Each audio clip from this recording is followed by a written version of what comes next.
Peace to the family. This is Soul Conscious TV, and this is King Narmer, and we're back with another lecture.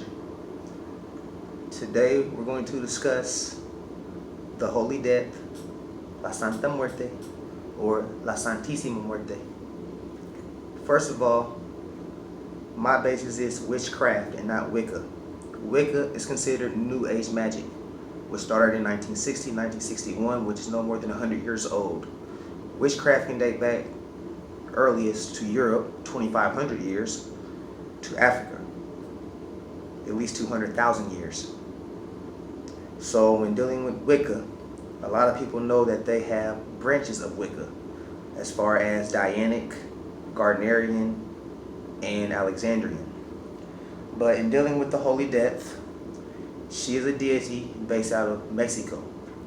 The history behind the Holy Death is that an elderly lady had two sons who were imprisoned, and she prayed to the Holy Death, and she said that if you free my sons, I will make a statue in honor of your name. And being that her sons got freed after her prayers were answered, she then made her the patron of death of Mexico and made her a statue in honor of her freeing her sons. Now, dealing with the Holy Death, she has a very childlike energy. A lot of people work with her more than just for death or transformation. You can also work with her for finances, for love, protection in general, and many different other things. Now, in dealing in Mexico, a lot of the cartels in the MS-13 or the Mexican Mafia, they use the Holy Death for drug trafficking.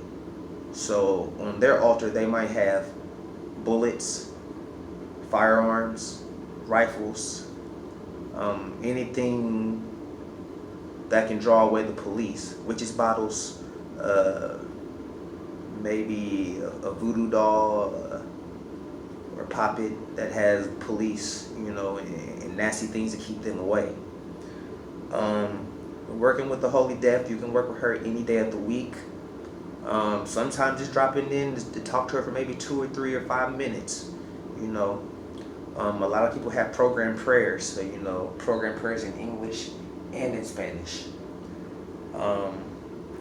As far as her setup, you can put one of her on there, or as many as you want. I would like to put 3 of her on there because they say that death or transformation comes in 3s. As far as her vices, she likes skulls, things of that nature.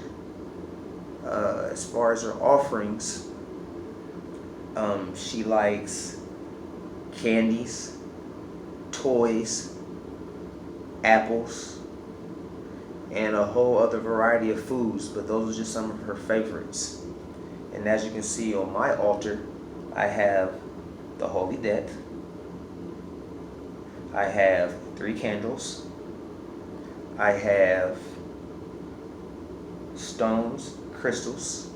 I have sand that has come from Mexico, so that is very powerful energy. As you can see, the sand. You can see my crystals. You can see my skulls.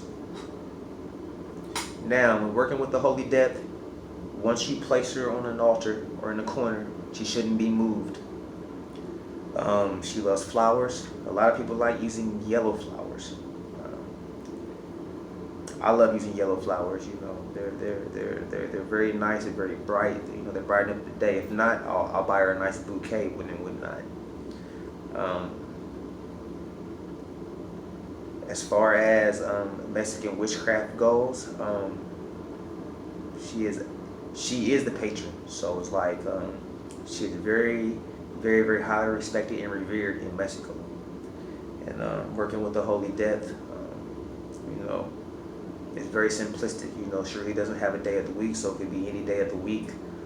As far as her offerings go, you can give her about anything, but make sure it comes from the heart. And always make sure you spend time with her and speak to her.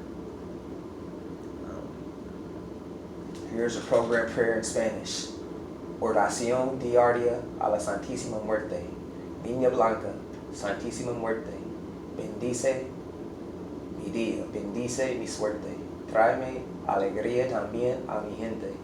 No me abandones, cuídame siempre. Aleja lo malo que no se me acerque.